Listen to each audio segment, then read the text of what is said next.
Elliot, most alpha man you know. The most alpha man I know is my father. My father is alpha as fuck in so many different ways. He reminds me of Donald Trump. You know, the whole idea that he's not willing to pander, and he's willing to be the bad guy. In other words, it doesn't matter if you hate me, I'm gonna do what I think is right. The other thing is my dad has always been about fences, putting up walls. He just put up a big steel fence around his house.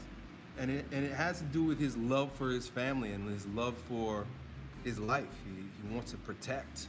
To protect, to lead, and then to provide are really strong traits within my father that make him an alpha male. I used to resent him when I was younger because he was so strong and we live in such a weak world. My dad grew up in the jungle. He didn't grow up the way we grew up with all this beta conditioning where, you know, most of us, we're taught by our mommies and by school teachers. That's why I have compassion for a lot of you guys who like get upset with me when I talk about alpha and masculine stuff.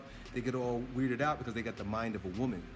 So if you get all weirded out because Elliot talks about masculinity and stuff, realize it's because if you resist masculinity because you've been conditioned by women. You got the mind of a woman. And it wasn't until much later in my life, probably around the age of 27, by the time I had all 4 of my children, that I began to see my father for who he is and recognize his alphaness and his dedication to being a strong father, a strong provider, a strong leader, and a strong man, and it makes him alpha. And so now, whenever I have questions, whenever I'm not sure what to do, whenever I'm at a crossroads, I either say, what would Edmund do? I would ask what Jesus does too, but Edmund's right here. He's my earthly father.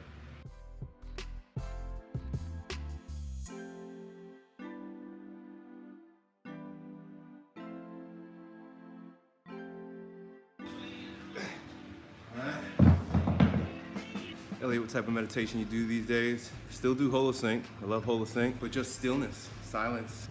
I've been really interested in Eastern Orthodox Christianity. They have something called hesychasm, which is basically silent prayer. So the whole idea is like to meditate, stop all thoughts and focus into your heart.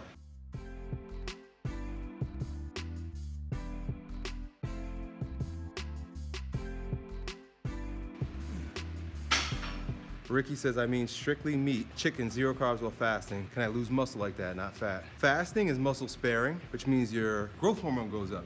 Body jacks up growth hormone when you're fasting. I even read something like 300%. And these are in books and studies. I'm not making this shit up. So by fasting alone, it's muscle sparing. But then when you do eat, you want to keep it ketogenic, meaning high fat and protein, low carbs. The reason being, check this out. If you eat carbs while you're fasting, insulin goes up. And because there's not much food, say you're fasting, you eat a bunch of carbs, that's when your body starts catabolizing muscle. So fasting with high insulin is catabolic. It tears your muscle down and it causes starvation mode. Like if you're fasting and just eating a bunch of fucking crackers, like a lot of anorexics do, you'll lose all your fucking muscle that way. That's a great way to lose muscle. But if you're fasting and so you said chicken. Chicken ain't the best to me. Chicken's trash in my opinion. If you're fasting and you eat dark meat chicken or beef, steak, fatty things, fats and proteins.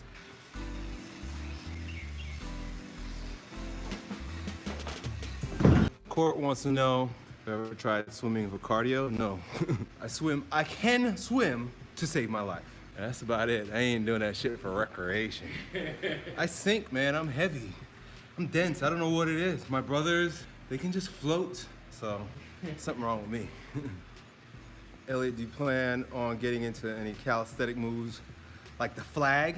No, not that there's anything against it, but I'm built more like the Hulk when flags and things like that are more like for Daredevil. And I'd much rather stick with what I'm good at and excel at it than it would be fun if I had nothing else to do.